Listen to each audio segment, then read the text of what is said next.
Good morning, good morning, good morning. This is Beverly-fells-Jones, the silver fox of consciousness, coming to you on this glorious, sunny, fantastic day. I hope it's the same where you are. For those of you who are new here, I am an author, speaker, seminar leader, and just general want to talk about all kinds of subjects person. But this show is designed to help you change your world of thought, give you an introduction to how you can create a positive thinking in your life. I use a lot of information. I read a lot of books, but I also do a lot of experimentation. Because one of the things that I truly believe is that I have to live the way I'm talking to you. I have to live so that I can lead by example or tell you, and now that didn't work for me, but it might work for you, or, I did this and this is what happened. So today, continuing on in my series, coming from my book, Christianity, the Law of Attraction and the One Command. Today's topic, the 5 common mistakes or missteps that we make, and I say we, because sometimes I do the same thing. We make when putting into place the information we know or learn about the law of attraction and how it comes into our lives. But before I do that,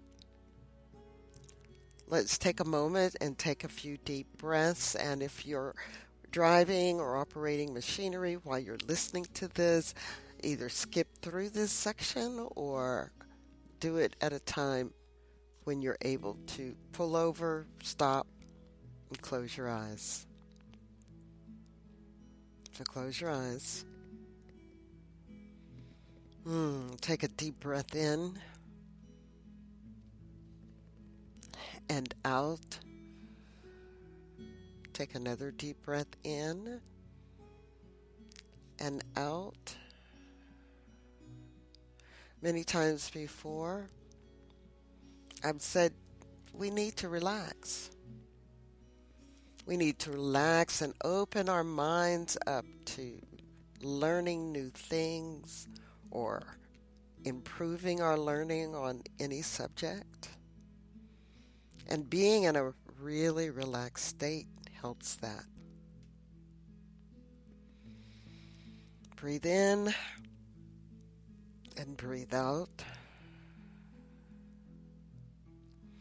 Now visualize yourself.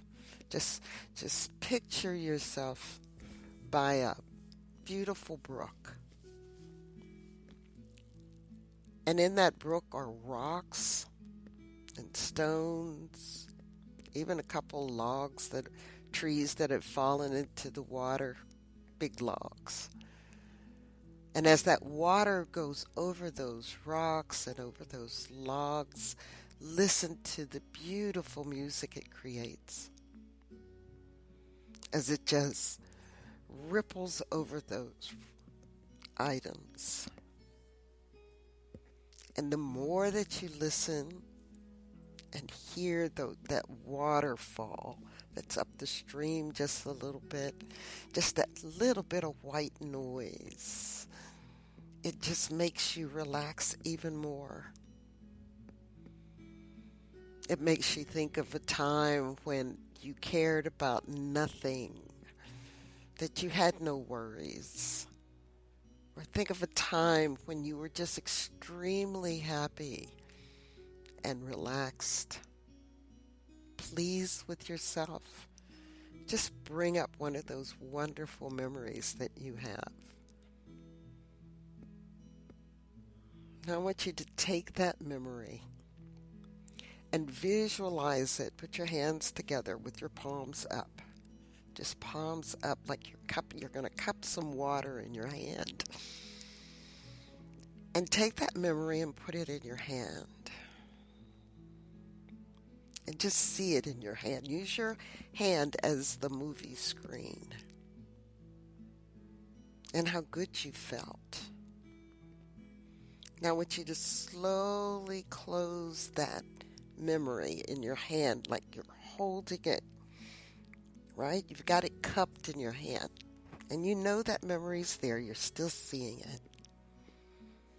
And then I want you to move your hand by your heart. And I want you to slowly open your hand toward your chest and let that memory become, and that feeling of that memory become part of your heart. And then just feel that memory expand throughout your body. Just feel it, just that feeling. Whether it's joy, happiness, peace, comfort, whatever that feeling is, just let it come and expand all the way up to the top of your head and all the way down to the bottom of your toes. And it creates a huge big bubble of this emotion around you. Oh, that feels so good. Now feel this. Put your hand over your heart. Put both hands over your heart if you want. And just feel this feeling and make it more intense and more intense. It feels so great. Now take a deep breath in and out. Whenever you want to have this feeling, no matter where you are, no matter what you're doing, you can just take either your right or your left hand and just place it over your heart. And just bring that feeling to mind.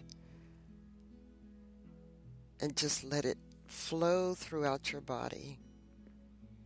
If you need to calm down at some time, if you need to just bring a little joy into your life in that moment, you can do that just by putting that hand over your heart and saying, I am recalling the time when, and the feeling of, and whatever that emotion is, and allow it to come into your life.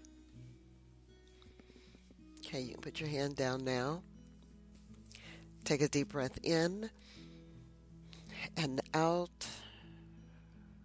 Another one in and out. I'm going to count from 1 to 5. At the count of 5, you'll be wide awake, feeling fine, open to receive, to learn. 1, 2, 3. Now silently repeat after me. Every way, in every day, I am getting better and better and better. Negative thoughts, nor images, they have no power over me at any level of the mind. And it is so. 4, 5, wide awake, feeling fine, feeling better than before. And welcome to the Beverly-Fells-Jones Show. Okay, so again, I'm in Chapter 5 of Christianity, the Law of Attraction, and the One Command. And as I was just kind of going over things last night, and asking Spirit, okay, what do you need to talk about tomorrow? What would be the best thing for my audience tomorrow? And, I'm always open to something different. I don't have to stay on the same track because I know when I go in the direction that I'm led, something marvelous does happen. So, when you create your affirmation, your one command, your prime directive, and you work on it, it may not work. You go, you know, well, it works, but it may not work in the way that we expected it to. Or we need to look at what we are saying and what we are thinking. I've told you before that every thought is a prayer, and every prayer is answered. I was in my book, The Miracle Power of Your Mind, and it is the Joseph Murphy Treasury. It's a big book. Oh, it's bigger than a what I want to say, a textbook. It's huge because he was a prolific writer. And in the section that talks about believe in yourself, written in 1955. All right, so it's been there a while. I was in this section where it talks about make your dreams come true.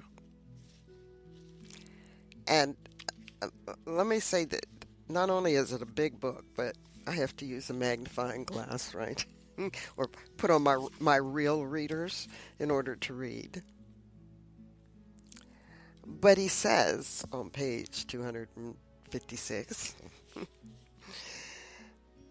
desire and feeling joined together in a mental marriage will become the answered prayer.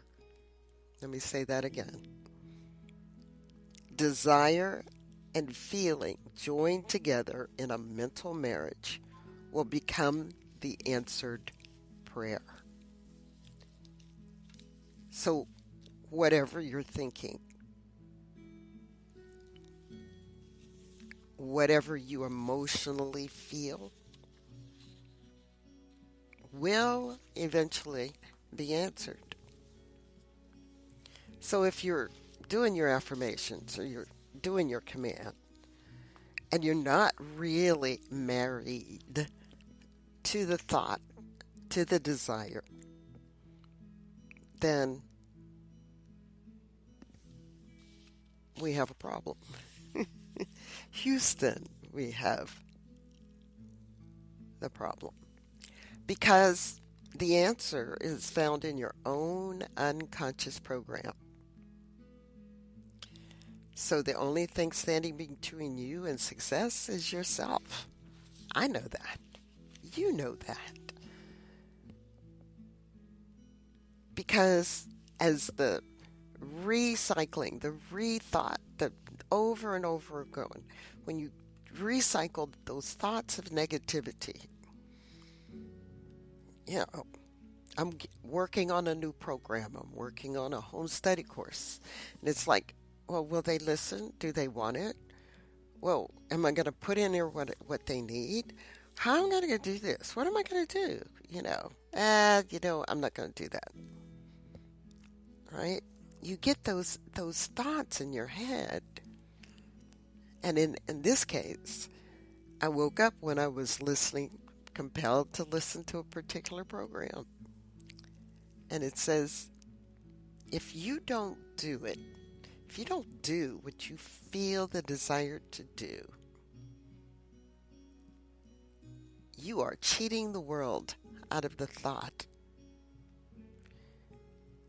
Even if you only reach one person, and you change that one person's life, you've done what you were supposed to do. So never doubt your desires and what you want to do in this life. Okay? So it's an ongoing process in changing your mind. You want to look and be aware of when that happens. Pull out your notebook, your journal, make a note of it. And what do you want instead? What is it that you desire the most in your life? And what are you willing to do? You know, it's like I was watching one of my favorite YouTubers today. And she and her husband are on a journey, and she has autoimmune disease. And she's been on lots of medications, and she's finally, a friend of hers gave her a book on eating right. Now, I'm a keto and intermittent fasting person, and I made my little comment at the bottom, but I told her to keep up the work. She's doing the paleo diet for autoimmune disease. It's called the AIP program for any of you that may want to know. But she changed her mindset. She said she's eating things she never knew. Parsnips, I haven't tried those yet. But rutabagas and turnips and, you know, I tell you all, well, I've told friends, go to a different grocery store. Go to the ethnic grocery store, the Asian grocery store, the Korean, the Indian, the, you know, whatever grocery store, because you're going to find all kinds of things there to eat that you've never thought of, and just try something different once a week. Now, I'm going to get off of that one. That's changing your eating habits. That's what she did. She changed her mind, and she's finding a way to heal herself. But it takes perseverance. It takes talking to yourself in such a way to do. Off topic. Let me get back. So what are those common missteps, right, that we do? Okay. Number one, believing that positive thinking is enough to attract what you want. You see, positive thinking is on the conscious level,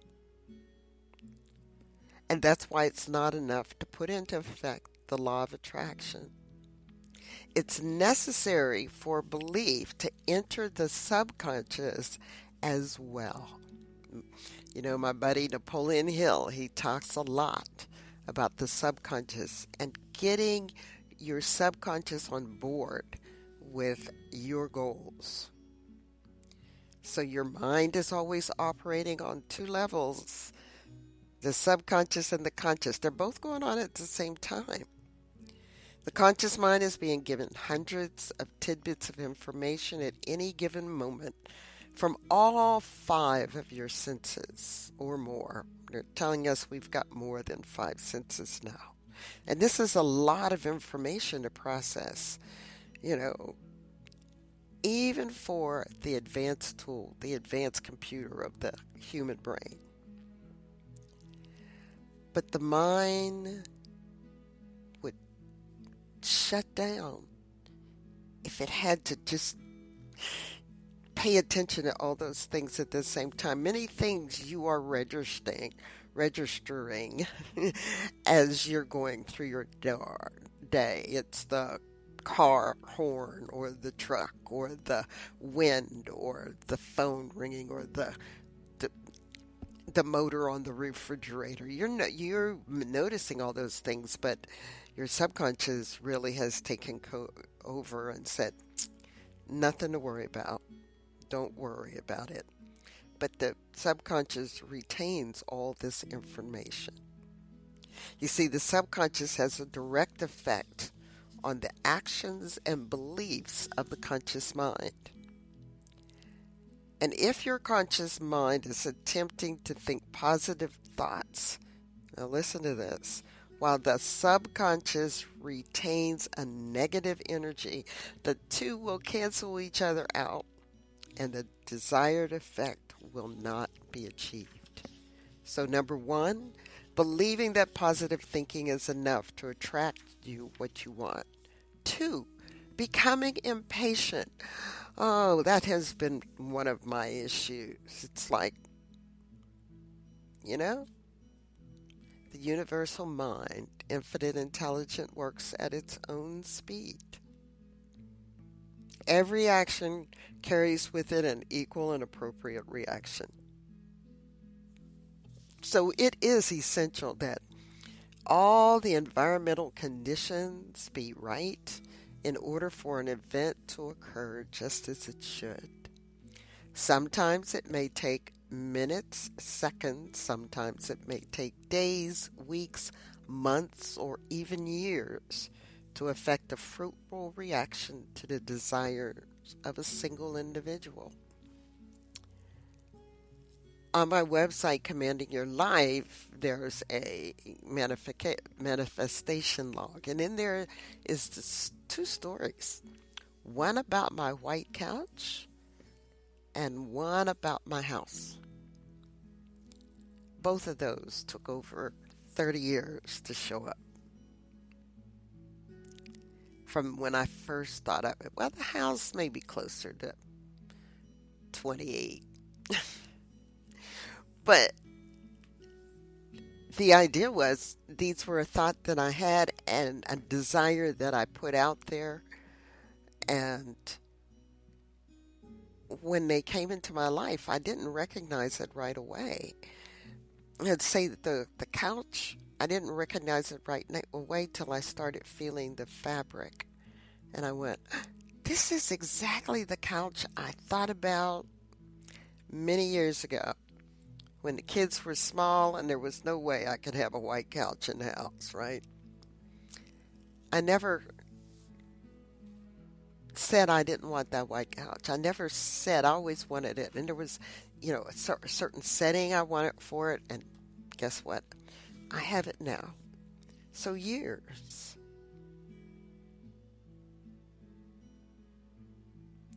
So something that does not produce instant results, don't worry about it. If you're thinking or you need it by a certain time, you need to ask for it by a certain time. You've got to visualize it within that time frame. You've got to feel and know that it will show up in that time frame.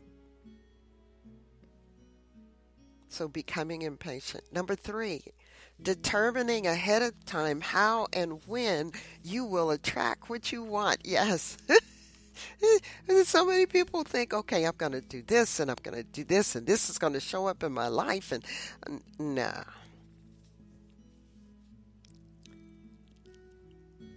Let the universe do its work. It is possible to become so focused on what you think is going to happen that you manage to totally miss the event when it occurs, especially if it does not occur in precisely the manner you pictured or imagined.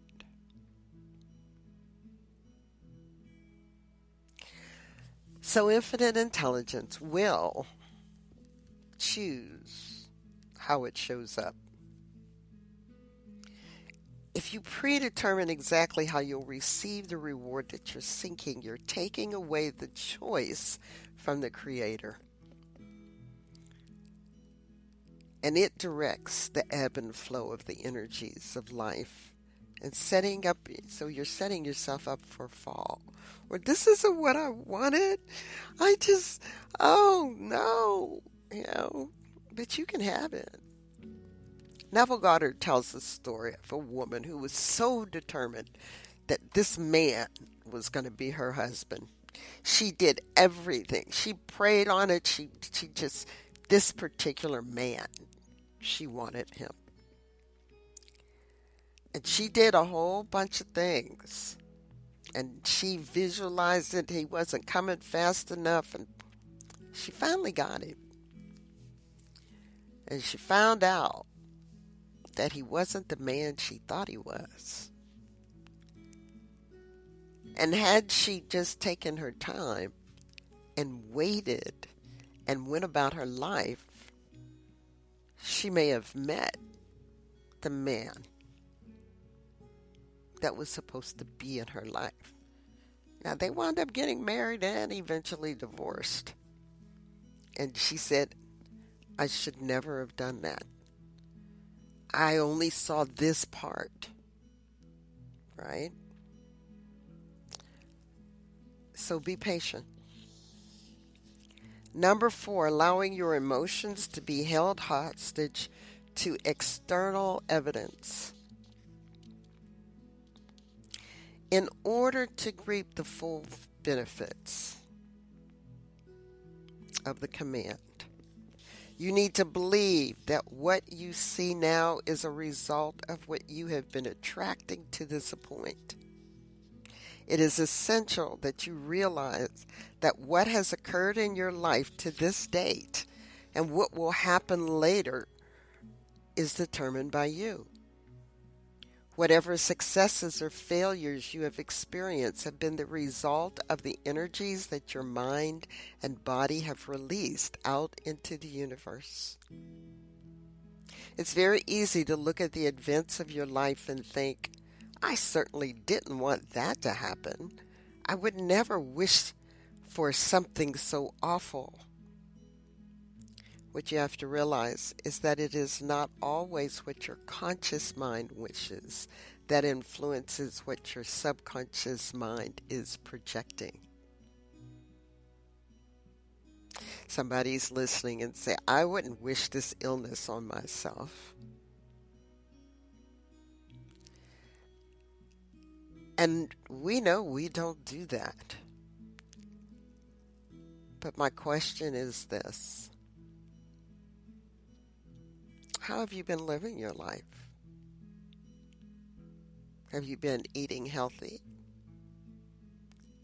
Have you been de-stressing? An author, Louise Hay, wrote a book called You Can Heal Your Life. And there's many stories of people who have used her techniques to heal cancer and MS and tons of other things because she recognized certain things in our life that causes our body to react in a certain way, and all of us are different. And so that's, you can heal your life. I don't have all the answers on that. I really don't, because there's things that happen in my life and I go, how'd I make that happen? I now ask that question a lot. How'd I make that come into my life? And I can pinpoint things just like I pinpointed that white couch. I remember when I first asked for it and wanted it and desired it and felt what it would look like when it was in my presence.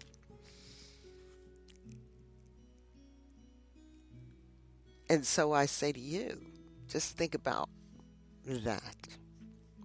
And finally, number 5, not removing limiting beliefs.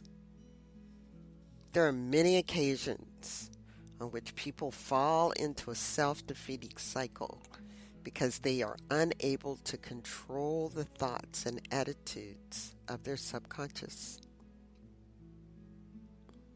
Common argument is, why is there so much suffering in the world if people have the ability to determine the events of their life? No, these people have not chosen a life of starvation and servitude. However, due to their history, many of them do not truly believe that they have any choice. And if you are a believer in that we come back and we come back and we come back, living different lives, then maybe that was a choice. Now, I don't know if it's true or false, but it's my understanding from some teachers that we choose the life We choose our parents.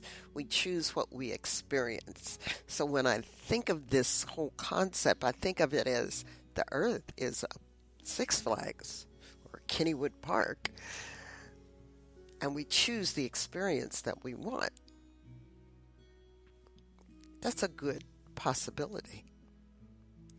Anyway, this disbelief in their ability to change their circumstances means that they will continue to live this way. Their subconscious continues to project that disbelief and negative energy out into the universe, drawing back the negative energy. And this energy will cause them to continue to live in a self-destructive cycle.